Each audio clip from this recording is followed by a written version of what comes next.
Meron kayong libreng totoo ngayong December. Ano sasagot mo pag tinanong nilang masakit ba? Oo. Sabihin ko, okay, masakit yan. Siyempre, tusukin ka ba naman? Puro tinga ng tita mo, masakit na yun. Tusukin ka ba ng milyong-milyong karayon? Paano daw pag babae yung titirahin? Ay, ano nga yun? Babae yung kliyente. Boss, kaya mo bang gawin yung dito sana ako magpapagawa? Nga dito sa pagitan, sa ilalim, ganyan. So, kaya lang? Siyempre, lalaki ka, babae ako. Meron na ba nagpatato sa'yo naman sa singit? Oo. Lahat ng part na tatawa ko lang. Ang hindi ko lang tinatuan, yung sa lalaki. Hindi ako mahawak mo eh. Paano yun? Hindi ako mahawak mo, sorry. Natutuan ka na ba? Ayun na nga.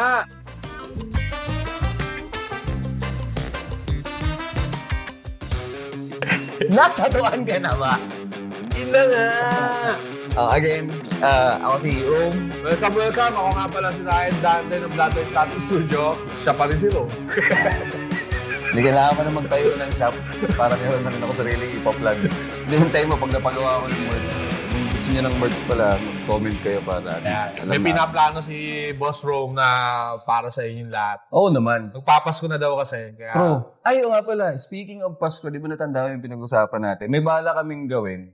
Kung hindi ka pa subscribe, hindi ka pa nanonood sa YouTube channel, pinag-usapan na namin ito. Hindi ko naman natatandaan pa rin yan. Pero pinag-usapan na namin ito. Actually, inisip ko, ano ba yun? Yung promo nga. Oo. So, gagawin namin siya. Isipin lang namin yung mechanics at paano gagawin. Pero, balak namin, dahil nanonood ka, nagsusubscribe ka, at tumulong ka sa pagpapakalat ng video at ng channel na to sa maraming tao na gusto matuto kung paano magpatato at magtato kasi para sa lahat yan. Yes. So, kayo may interpretative dance ka sa gilid. Di, dahil nga tumulong ka, balak namin, di ba, give back. Yeah. Bakit di namin ibigyan ng libreng tato? Pero wag naman yung sobrang laki, Yung yung makatarungan lang na Meron kayong libreng totoo ngayong December. Kaya lang, iisipin po muna namin kung ano yung mechanics, paano kayo mananalo, at saka kung paano nyo makukuha. Okay? Yeah. Kung taga-ibang bansa kayo, hindi po namin sagot yung passport Shipping at saka fee. shipping fee. Isiship po namin siya papunta doon Sasagot niyo Kaya yun. na po bahala sa shipping fee. Lalamove, pupunta doon. Ako nang bahala sa tattoo nyo. Ayan.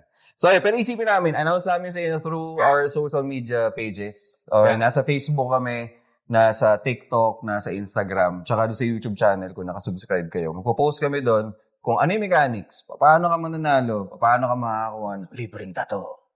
Diba? Gano'n ba kalaki yan? Bigyan mo sila idea. Ano lang? Hindi, ikaw ang gusto kong tanongin doon. Ako ba? Gaano kalaki ang pwede mo ibigay? Tagal mo kasi itanong.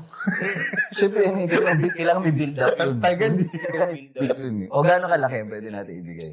Bigyan ko kayo ng Siyempre, Pasko to eh. Ang pangit naman kung bibigyan ko kayo ng mga pucho-pucho design na tato. Minimalist. Minimalist, no? Ano to? Charity event. Full back, pero Santa Claus. Santa Claus. Depende, kunyari. Pwede, no? Kunyari, hip-hop ka, Chicano na Santa Claus.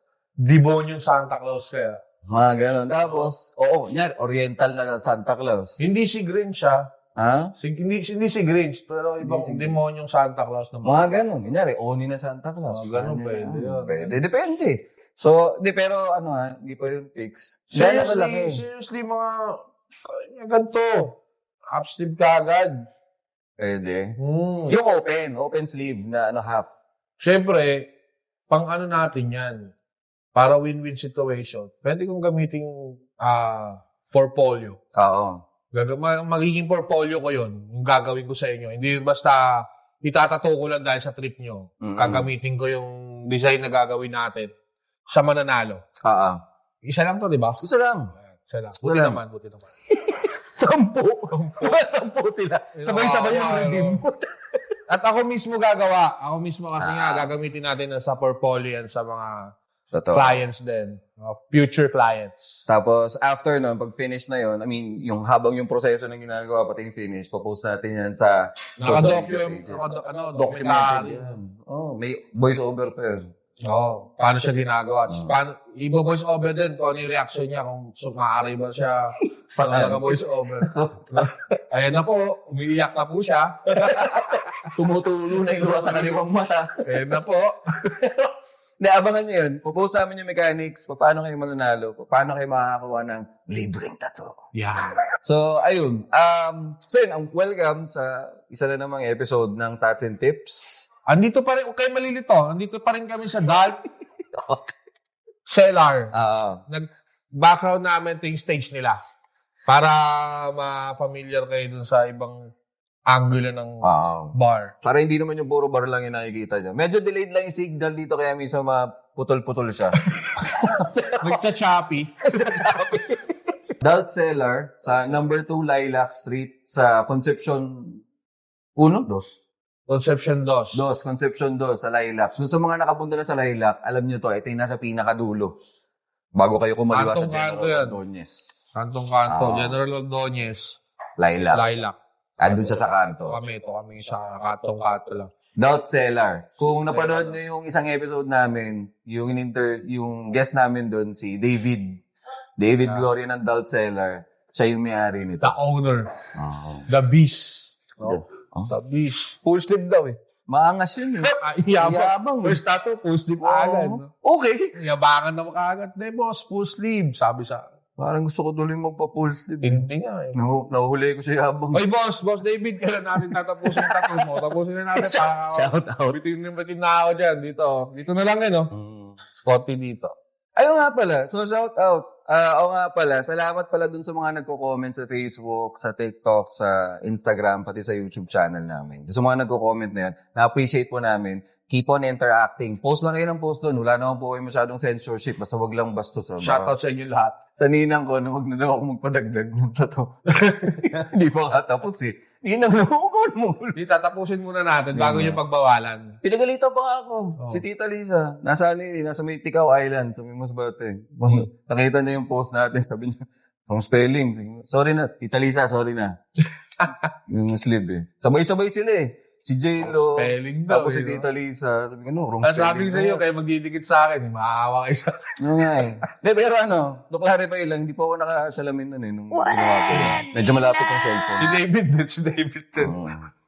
Napagalitan ako. Pero yun, sorry. Pero salamat doon sa mga nagko-comment. Si Tita Lisa, ninang ko, nasa Norway. Yung maganda at saka pangit na comment, na-appreciate po namin. Totoo. Mas gusto namin yung maraming pangit para na itatama namin. Kung meron kayo napapansin pala, kunyari, may mas maganda pa kayong idea kung paano gawin to. Or, merong information na sinabi namin na parang feeling nyo, hindi swak. Comment nyo. Para mabasa namin kasi doon lang namin malalaman kung ano ba yung pulso nung masa na nanonood sa amin. Tsaka kung meron kayong gustong i-topic natin, pag-usapan dito, suggest nyo lang. Dagdag natin yun doon sa mga knowledge or gusto nyo, kayo na lang magsalita dito. Pwede rin. Guess. Pwede naman kayo mag-guess. Iinom na lang ako dun sa kaninang set sa bar. Pwede naman sila mag-guess. Guess. Okay. Actually, open yun ha. Open. May pinost ako dati sa Facebook page natin na, kumbaga, kung meron kayong tattoo, padala niyo yung picture, tapos yung kwento ng tattoo niyo. Actually, gusto ko sana yun na mag-post kayo ng picture ng tattoo niyo, tapos yung kwento, bakit niyo siya pinatato, sino gumawa. Gusto naming marinig yung kwento ng tattoo niyo. Mag-send kayo. Tapos, i-feature namin pag-usapan natin yan, ipunin natin. Tapos, pag-usapan natin kung ano yung kwento ng tattoo nila, kung bakit nabuo siya ng ganon.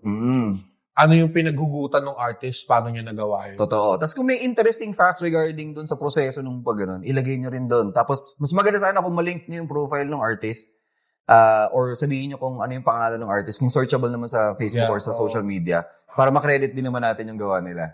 So, eto na yung naisip namin ng mga maliliit na tulong dun sa mga kapwa natin ng mga artist. Tattoo artist na nag-uumpisa. Lalo na sila. Makilala. Yan. So, yun po yung isa sa mga goal ng channel na to. Okay, gusto namin sana na matulungan yung mga established na artists. At the same time, yung mga nagsisimula, yung mga bagong artists. Diba? Bigyan natin sila hayaan natin marinig yung pangalan nila para pumutok. Diba? Malam sayang, minsan andun yung mga gems eh. Yung mga hindi nakikita, may magaling pala doon. Actually, maraming magaling na bago. Diba? So, wala lang opportunity to para pakalatin yung fanbase nila. Pero ayun, sa episode na to, dahil artist na ang pinag-uusapan natin, di ba? Pasok na pasok ka. Una, andito pa rin tayo sa Dalt Cellar pala. Sa number 2 Lilac Street, Concepcion 2. Punta kayo dito, masarap ang pagkain. Kung gusto niyo ng chill spot, tamang gusto mo lang ano. Tsaka yung mga yung mga event organizer na nagkahanap ng maliit na venue para sa maliit na event na gusto nila gawin. Open po to. Open tong Dalt Cellar para sa inyo. Yun. Kausapin niyo lang si Sir David o si Ma'am Lynn. So yun, dalawin niyo yung page ng Dalt Cellar sa FB. Ang pangalan niya, The Dalt Cellar. Yeah. Ayun, so yun nga, going back, dahil nga artist na yung pinag-uusapan natin kanina, eto na ngayon. Pinaka magandang tanong. Diba? Oo. Ano yung tanong? Yan nga, tatanungin mo na eh. Eto na nga. So, kung nanood kayo nung huling episode namin, dahil kung nanood kayo nung nakarang episode namin, tinulungan namin kayo kung paano, bigay kami ng tips kung paano kayo makakapaggawa ng design, ng concept nyo. Tsaka paano kayo makakapagsimula dun sa road nyo to get a tattoo. So, nakakuha ka na ng design. Yeah. Nag-shopping ka na. Nagkaroon ka na ng idea. Oo, meron ka na gusto mong concept. Oo. Kasi hindi naman kailangan design eh, di ba? Minsan, concept lang. Pwede naman eh. Huwag kayong mahiya na parang, pag pumunta kayo sa, kunyari, maghanap na kayo ng artist, huwag kayong mahiya na ang bit-bit nyo ay ilang pirasong picture lang. Yeah. Malaking bagay yun. So, huwag kayong mahiya. Kunyari, sabi, wala pa akong buong design. Okay lang yun. Ano bang concept mo? Parang yung nangyari sa akin sa mga imports. Bakit? Sila kasi natawag dito sa akin, magte-text, mag-message to Instagram. Mag-message ang mga yan. Ang buong akala ko, andi dito sila kausap ko sa Pilipinas. Nasaan pala? Yung pala, nasa Amerika. Kumihingi na sila ng schedule bago sila dumating dito. O, di ba? So, may schedule na kami. O, right, pupunta ako dyan. English to, English. Pupunta ako dyan sa Pilipinas ng ganitong araw. Pwede ka ba? Nag-home service kasi ako. Kasi nga, mga imports. Wala naman sila alam dito sa Pilipinas. Hindi sila marunong mag-commute. Hindi sila At wala pa namang Grab that time. Wala pa Grab. Taxi pa lang. Kailan mga 1973? 2,000 na. Sira ulo. Ano ba? Ganun tayo. Nag-start ako. 2010. Mga gano'n. Basta yung panahon na hindi pa uso yung Grab. Wala pang Grab. Wala pang Uber. Taxi pa lang nun. So ako, nag-home service ako sa hotel nila. Pagdating doon, tsaka lang nila ikikwento sa akin. Yung design. As in, walang hint, walang clue, walang ano. Yung gagawin ko, drawing ko, kasi wala pa akong iPad that time. So wala rin akong printer doon. Ngayon may iPad ka na. May iPad na tayo, mga artist na. Nakakaangat na, may iPad. Utang yun. Utang ba yun? Tapos wala akong printer. Home service eh. Dadali ko yung printer na malaki. So, wala rin akong thermal printer nun. Wala pang ganun. So, ito drawing mo talaga na? Drawing mo on the spot. So, mag-i-sketch ka muna. Tapos, ilalapat mo ngayon sa balat niya, drawing mo. Ano habang ang laking oras sa kinakain nun? Nasanay ako ng ganun. Ng sistema. Which is meron palang madali. Yung iPad nga. Bigay mo na yung iPad, pinaka the best. Doon ka gagawa ng design.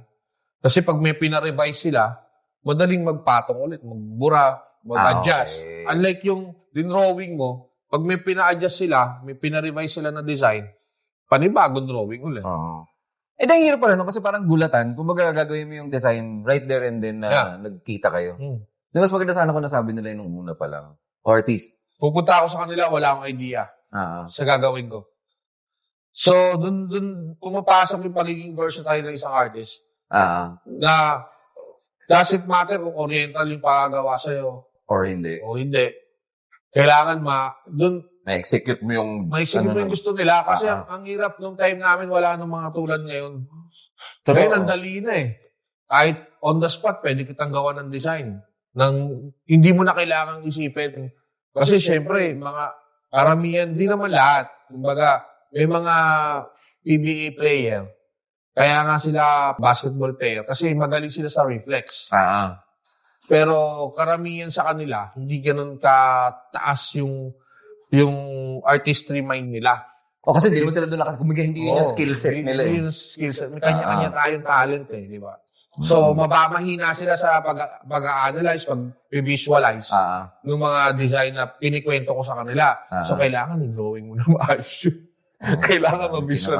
Ngayon, pag meron ka ng iPad, bilis na. Kita mo na agad, pag nilapat sa balat ko, ganito yung tsura na ito pag may kulay, ganito yung tsura na ito pag walang kulay. Kaya mas maganda talaga, kumbaga, mas bago kayo kumontak ng artist, bago kayo mag-window shopping ng artist, may nagawa na kayong design. Or at least, concept. Okay. So ito na, nakaisip ka na ng design. Kung hindi ka pa nakaisip ng design, panoorin mo yung nakaraang video. Yung episode na.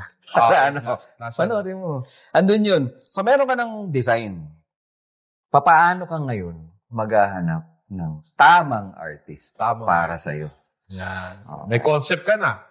Sino ngayon yung artist na pipiliin mo?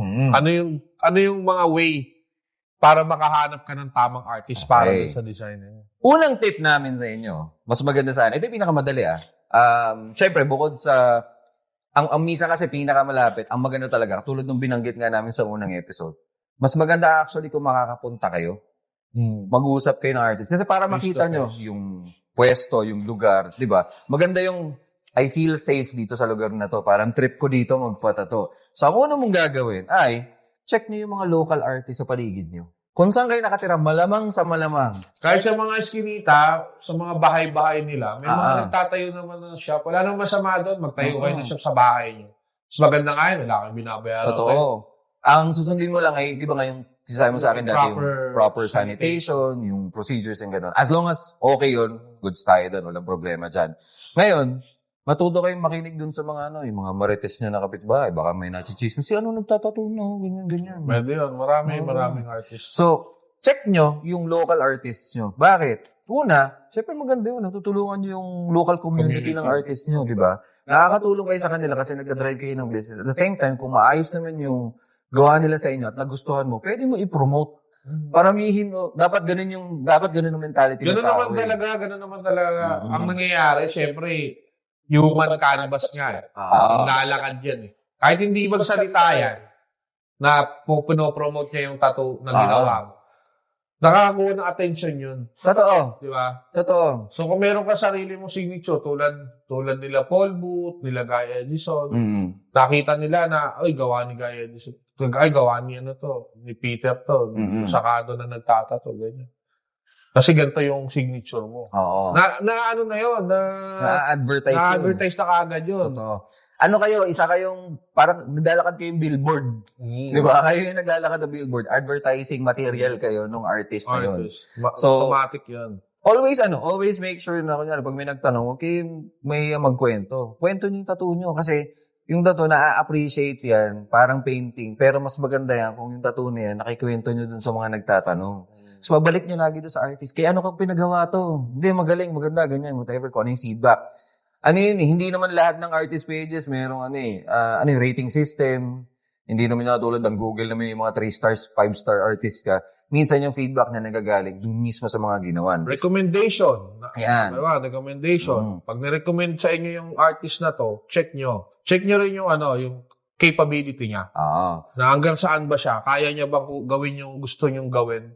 Totoo. Ina-expect yung design. Yeah. At paano mo malalaman yun?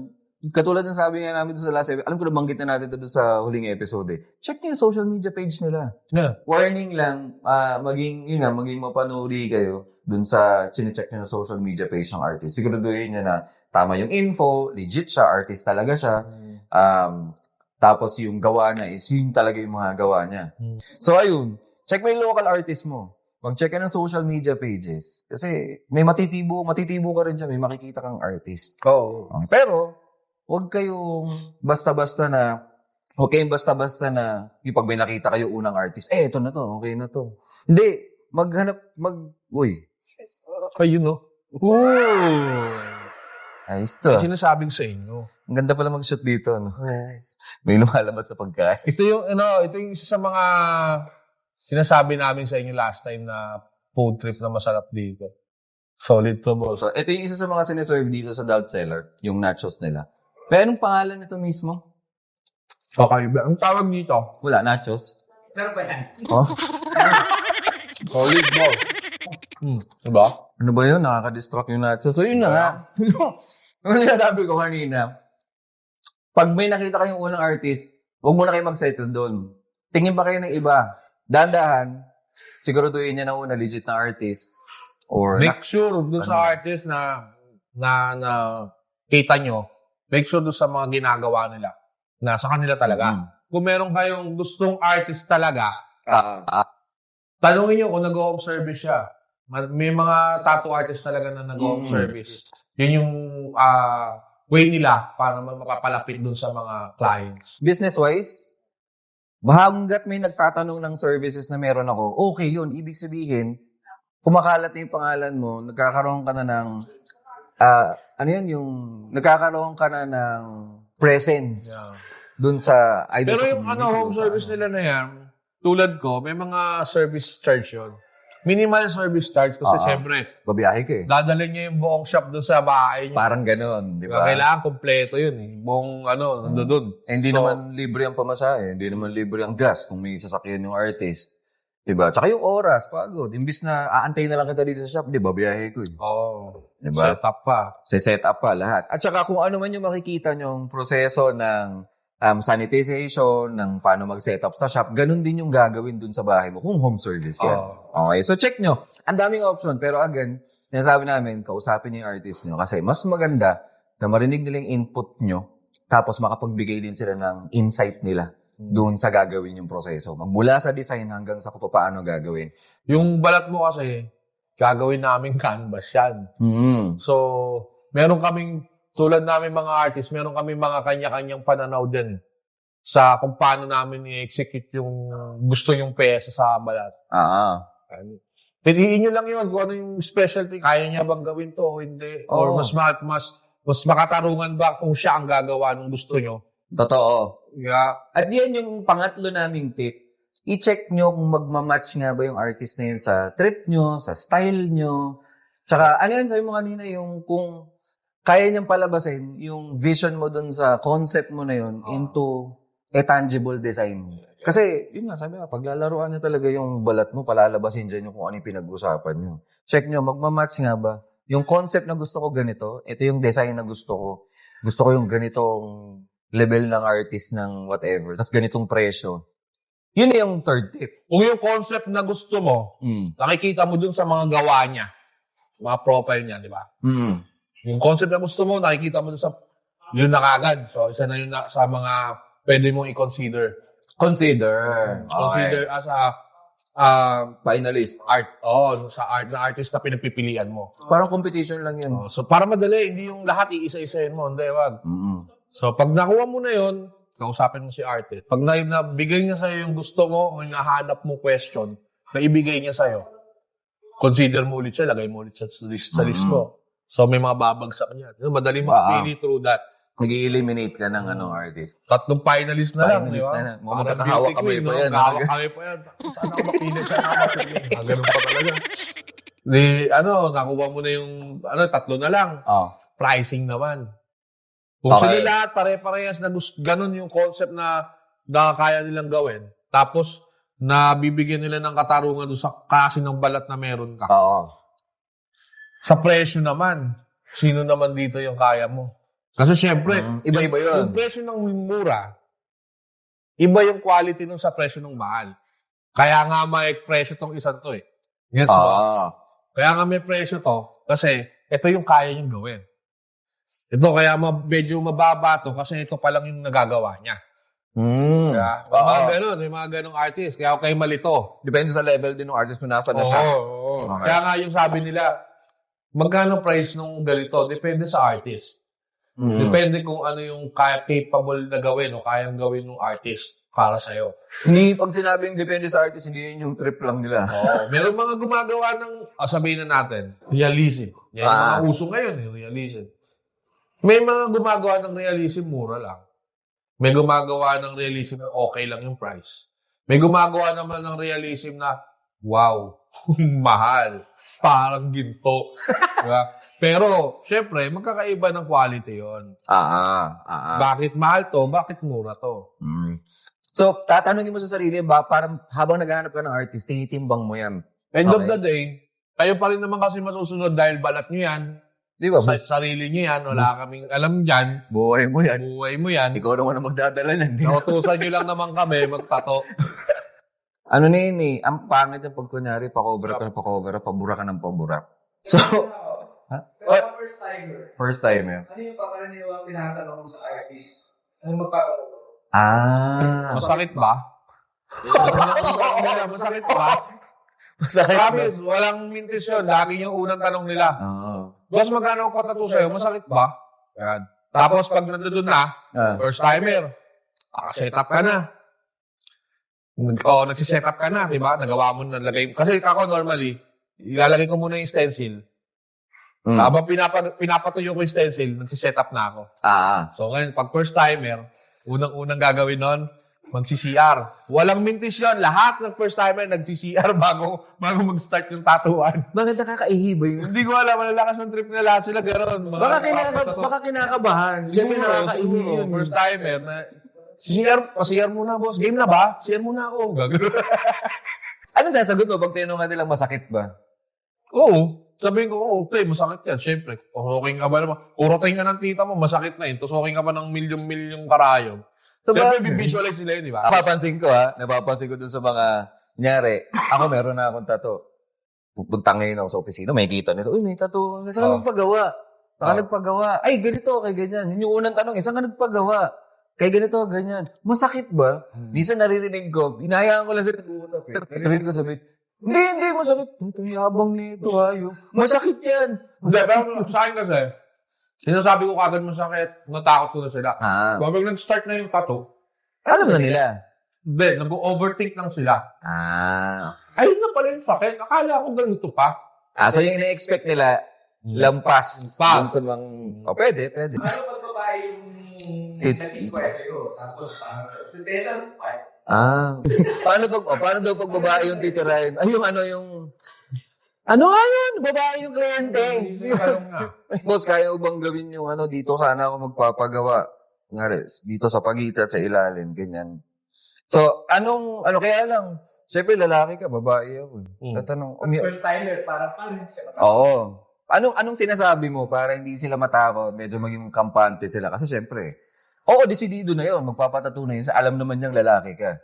Ang unang-una kong tinitignan, kung may mali siya ba yung tanong niya. Kasi kung may mali siya, yung tanong niya, dito sa part na to, mag-iingat ngayon ako. Maarte to. Nanonood si... Kailangan mo siyang... Mare. Hindi, ganun talaga. Ganun talaga sa tattoo. Ako, ginagawa ko, pag ganun na yung client, syempre, tulad niya, may mga celebrity na papatato, babae, or may mga class A. Let's say class A. Walker. Medyo, syempre, sa gilid, under boobs, o kaya sa puwet, ganyan, sensitive part. May tanong ako dun. Kunyari ba, tattoo sa puwet? Naka-clench yung puwet mo nun eh. Pag nakatuwad ko, medyo naka-stretch. Ano ba dapat? Nakadapa lang. Nakadapa lang. Pwede na yun. Pag lalaki. Kasi nakatuwad. Wala, yun lang. Trabaho to. Pero babae lang gagawin mo. Ano lang naman? Nagkataon lang naman. Meron na ba nagpatato sa'yo naman sa singit? Oo. Lahat ng part na tatawa ko na. Ang hindi ko nang tinatuan, yung sa lalaki. Hindi ako mahawak mo eh. Paano yun? Hindi ako mahawak mo, sorry. Kunyari, may nagpatato na lalaki. Kasi, yung gusto natin, ganun daw yung gusto eh. Ano? Yung dragon, tapos yung belly. Ala ko, El Pili. Tapos pak doon sa gilid. So, dragon nga. Paano pag ganon? Sabi boss, papatato sana ako eh. Trip no misis ko, ganito daw eh. Pinayagan ako pero ito. So, unang tattoo niya, ang gusto niya, dun papatato, tapos dragon nga. Gagawin mong dragon. Marami naman ako kaibigan na artist, pwede ko sa'yo recommend na doon.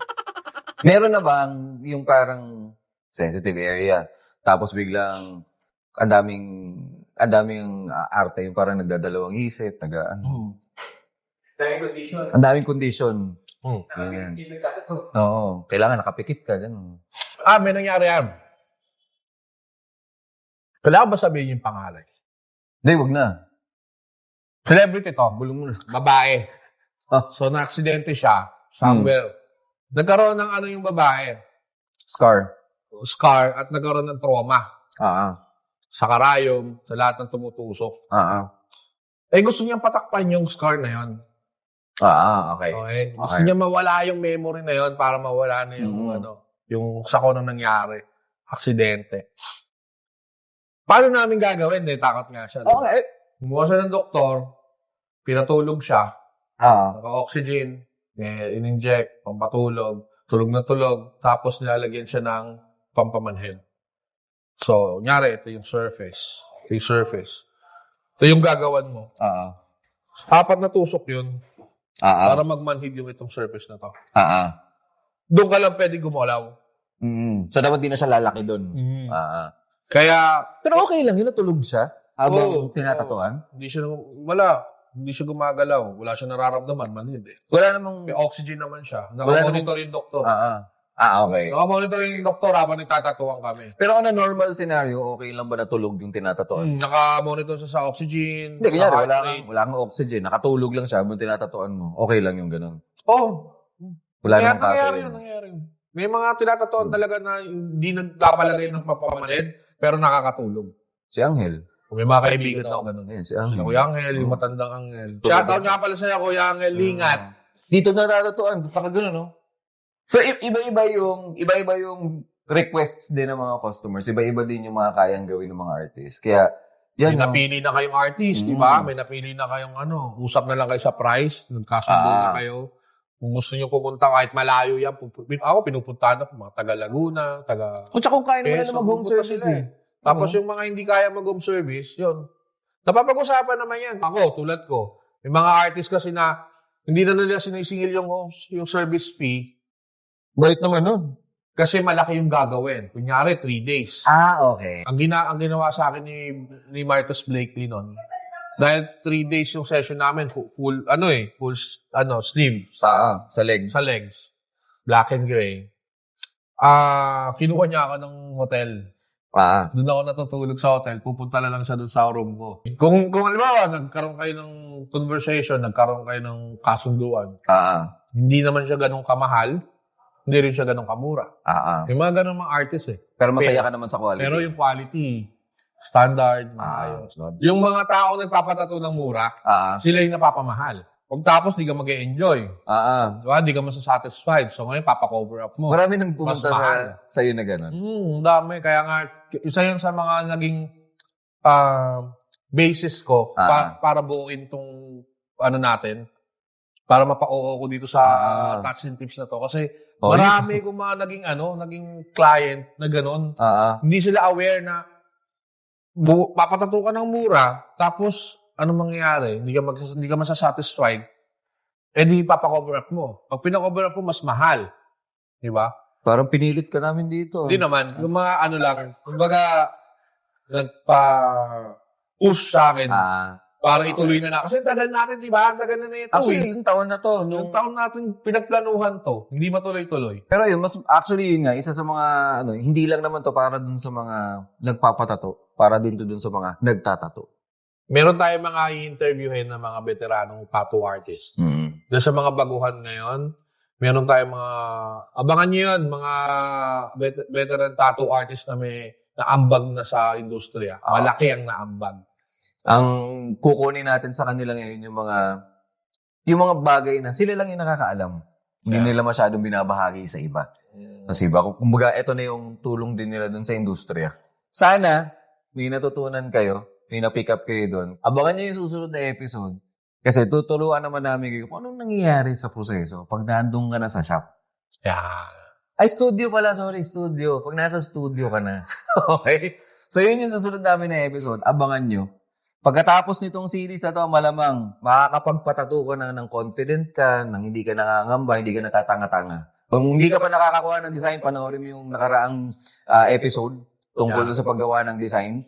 Kung nandito ka na ngayon at napanood na hanggang dito, salamat. Salamat ng marami.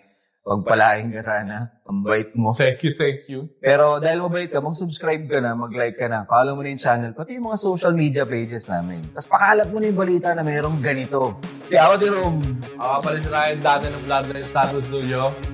Kita-kits. Nakakaasar talaga yung buhay niya. Putang ina, wala akong shop. Pero kita-kita tayo sa susunod na episode. Visit! Boss, tikman mo to, boss. Oh, solid to. Mas mahaba. Hindi nga namin inuubos kasi baka Paano mamaya. ko gagawin na dun eh? Inisip ko kanina gagawin ko. Oo, hindi ko na. Ano tanong mo? Ito oh. Ubo mo yan oh. Dali, ang ano nga eh. Ito. Sarap. Kuhain mo to, masarap. Natutuan ka na ba? Ayun na nga.